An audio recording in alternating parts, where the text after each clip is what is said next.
Assalamualaikum warahmatullahi wabarakatuh. Sebelumnya saya mengucapkan selamat untuk anak-anakku yang sudah menjadi kelas 12. Selamat datang di tahun pelajaran baru 2020-2021. Selama 1 tahun ke depan, kalian akan belajar PKN bersama saya, Ibu Istiara Hayu Lestari. Semoga ilmu yang saya berikan bisa bermanfaat untuk kalian.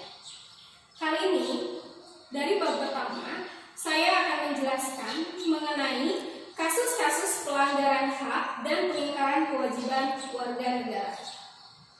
Sebelumnya, kalian pasti pernah mendengar apa sih itu hak, apa sih itu kewajiban, atau bahkan kalian waktu kelas 11 pernah belajar mengenai hak asasi manusia dan kewajiban asasi manusia. Pasti bertanya-tanya, hak asasi sama tidak sih dengan hak warga negara? Nah, mari kita jelaskan sekarang. Yang pertama, kita harus tahu dulu makna dari hak dan kewajiban warga negara. Yang pertama, hak asasi manusia itu adalah hak yang melekat pada diri manusia sejak lahir. Sedangkan kalau hak warga negara adalah seperangkat hak yang melekat pada diri manusia dalam kedudukannya sebagai anggota dari sebuah negara. Dapat dibedakan kan? Nah, kalau misalkan hak asasi itu universal menyeluruh, semua orang bisa mendapatkan hak asasi manusia. Tapi beda dengan hak warga negara. Hak warga negara ini adalah hak semua orang memiliki hak pada dirinya, namun dibatasi oleh apa? Oleh status kewarganegaraannya. Seperti itu. Misalnya, hak setiap warga negara menduduki jabatan dalam pemerintahan. Nah, hak ini hanya dimiliki oleh warga negara Indonesia saja. Tapi tidak berlaku bagi yang bukan warga Indonesia. Oke, saya simpulkan bahwa ketika hak asasi manusia itu adalah haknya universal. Semua orang bisa dapatkan, semua orang memiliki. Tapi ketika hak warga negara, haknya walaupun melekat sama seperti hak asasi, namun dibatasi oleh apa? Oleh status kewarganegaraan. Contohnya, semua orang bisa menduduki jabatan di pemerintahan, tapi hanya yang memiliki status kewarganegaraan warga Indonesia. Jika beliau bukan warga Indonesia, tidak dapat menduduki jabatan di pemerintahan. Seperti itu. Sekarang next. Nah, itu konsep dari hak warga negara. Bagaimana dengan konsep kewajiban warga negara? Nah, jika kewajiban secara sederhana dapat diartikan sebagai sesuatu yang harus dilaksanakan dengan penuh tanggung jawab. Dengan demikian, kewajiban warga negara dapat diartikan sebagai tindakan atau perbuatan yang harus dilakukan oleh seorang warga negara sebagaimana diatur dalam ketentuan perundang-undangan. Jadi, kewajiban ini hal yang diwajibkan dilakukan oleh setiap warga negara. Kewajiban ini harus mengikuti peraturan-peraturan yang ada di negara tersebut. Nah, apa sih yang membedakan antara kewajiban warga negara dengan kewajiban asasi? Kewajiban asasi itu terlepas dari kewarganegaraan yang dimiliki oleh orang tersebut. Sementara itu kewajiban warga negara dibatasi oleh status kewarganegaraan. Lagi-lagi balik lagi dari hak asasi dan hak warga negara. Ketika hak asasi dan kewajiban asasi itu universal, semua wajib, semua harus memiliki hak dan memiliki kewajiban. Tapi ketika hak atau kewajiban warga negara itu dibatasi oleh status kewarganegaraannya. Seperti itu. Misal, di Indonesia menghormati hak hidup merupakan kewajiban setiap orang, terlepas apakah itu di orang Indonesia atau bukan. Kewajiban asasi ya. Kewajiban untuk melindungi hak orang lain itu adalah kewajiban semua orang, baik itu dia orang Indonesia ataupun dia bukan orang Indonesia. Tetapi kewajiban warga negara adalah melakukan bela negara. Melakukan bela negara ini hanya dapat dilakukan oleh warga negara Indonesia saja. Jika mereka bukan warga Indonesia atau status keluarga negaranya bukan warga Indonesia, tidak diwajibkan untuk mengikuti bela negara. Nih, hak dan kewajiban warga negara merupakan dua hal yang saling berkaitan. Keduanya memiliki hubungan kausalitas, yaitu hubungan sebab akibat. Misal, contohnya, kenapa sih hak dan kewajiban itu tidak dapat dipisahkan? Baik itu hak dan kewajiban warga negara ataupun hak dan kewajiban asasi. Contoh, jika kita melihat dalam hak dan kewajiban warga negara. Hak dan kewajiban warga negara dapat kita berikan contoh, misalkan seseorang telah bekerja. Ketika dia sudah melaksanakan kewajibannya, maka dia berhak untuk mendapatkan upah.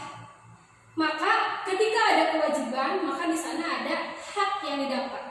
Ketika kita sudah mendapatkan hak, maka ada kewajiban yang harus kita laksanakan atau kita berikan. Seperti itu. Hak dan kewajiban warga negara juga tidak dapat dipisahkan, karena bagaimanapun dari kewajiban itulah muncullah hak, dan begitu pun sebaliknya. Meskipun pada kenyataannya zaman sekarang ini masih banyak orang-orang atau masih banyak hak dan kewajiban itu tidak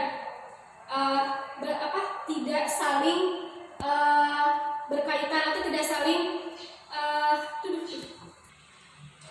tapi pada kenyataannya hak dan kewajiban itu dari hasil lapangan kadang tidak berjalan beriringan. Padahal hak dan kewajiban itu sebab akibat. Ketika ada hak maka ada kewajiban. Nah, contoh, setiap orang kan berhak mendapatkan penghidupan yang layak. Tapi pada kenyataannya masih banyak orang-orang yang tidak mendapatkan penghidupan yang layak. Seperti itu. Next. Nah, kedua mengenai substansi hak dan kewajiban warga negara dalam Pancasila. Tadi kita sudah membahas apa sih itu hak warga negara, apa sih kewajiban warga negara. Nah, sekarang kita kaitkan hak dan kewajiban warga negara ini dengan kewajiban warga negara ini dalam Pancasila. Bagaimana? Nah, hubungan antara hak dan kewajiban warga negara dengan Pancasila dapat dijabarkan secara singkat dengan berikut. Ada lima sila Pancasila. Yang pertama, sila pertama, ketuhanan yang Maha Esa menjamin hak warga negara untuk bebas memeluk agama sesuai dengan kepercayaannya serta melaksanakan ibadah sesuai dengan ajaran agamanya masing-masing. Sila pertama ini juga menggariskan beberapa kewajiban warga negara. Karena kita sudah memberikan hak kepada setiap warga negara untuk memeluk agama apapun, untuk melaksanakan ibadahnya, maka kita pun harus memiliki kewajiban, yaitu membina kerjasama dan tolong-menolong dengan pemeluk agama lain. Misal, ketika agama Nasrani akan melaksanakan Natal, kita sebagai agama Muslim kebanyakan membantu untuk salah satunya adalah pengamanan, untuk membersihkan tempat ibadahnya walaupun hanya dari luar saja. Nah, itu merupakan cerminan bahwa kita itu dari sila pertama sudah mencerminkan bahwa saling tolong-menolong dan kerjasama antar sesama umat beragama. Yang kedua, sila kedua adalah kemanusiaan yang adil dan beradab. Nah, menempatkan hak setiap warga negara pada kedudukan yang sama di mata hukum, memiliki hak-hak yang untuk mendapatkan jaminan dan perlindungan hukum. Bahwa dari poin sila kedua ini, bahwa setiap warga negara itu tidak dibeda-bedakan, bahwa semua sama di mata hukum, dapat mendapatkan jaminan hukum yang sama. Tidak dipandang bahwa ini adalah orang kaya, ini adalah orang miskin, atau ini tidak, tapi tetap di mata hukum kita sama menurut Pancasila. Nah, itu haknya. Kewajibannya adalah yang pertama, memperlakukan orang lain sesuai dengan harkat dan martabat sebagai makhluk ciptaan Tuhan. Ya, kita harus memperlakukan sama, tidak boleh membeda-bedakan. Yang kedua, mengakui persamaan derajat, hak dan kewajiban setiap manusia tanpa membeda-bedakan suku, keturunan, agama, jenis kelamin, dan sebagainya. Melakukan berbagai kegiatan kemanusiaan. Itu sila yang kedua. Yang ketiga, sila persatuan Indonesia. Sila persatuan Indonesia ini adalah menjamin hak-hak setiap warga negara dalam keberagaman yang terjadi pada masyarakat Indonesia, seperti hak mengembangkan budaya daerah untuk memperkuat budaya nasional. Jadi Indonesia ini memiliki beragam budaya, beragam suku, beragam bahasa. Bagaimana Indonesia menyatukannya itu dengan menghargai hak setiap warga, hak setiap suku bangsanya. Nah, bagaimana kewajibannya, yaitu menempatkan kepentingan bangsa dan negara di atas kepentingan pribadi atau golongan. Mencintai tanah air dan bangsa Indonesia, mengembangkan persatuan Indonesia atas dasar Bhinneka Tunggal Ika. Jadi di persatuan Indonesia ini kita sebagai misalkan contoh kita orang Sunda, kita berhak mengembangkan budaya kita. Kita berhak mengembangkan misalkan tari tradisional seperti itu. Dengan apa? Dengan menghargai, dengan memberikan penghargaan, dengan budaya-budaya yang lain juga.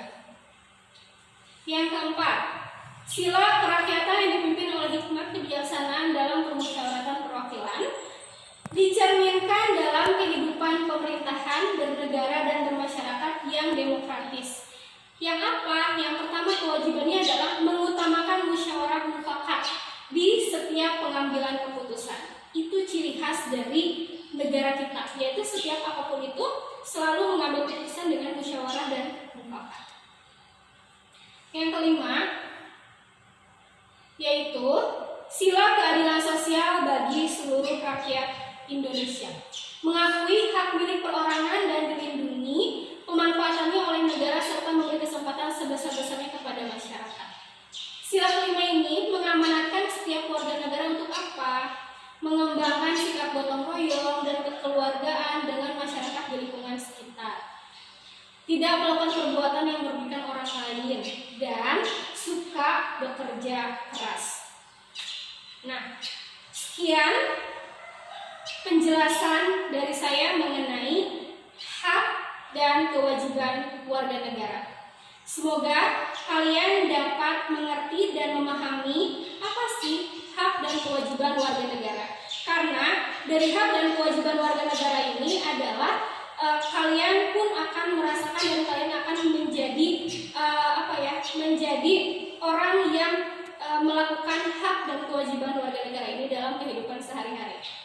Sebelum saya tutup segmen ini, jangan lupa kerjakan kuis yang saya berikan. Semoga ilmu yang saya berikan bermanfaat untuk kalian. Saya akhiri, assalamualaikum warahmatullahi wabarakatuh.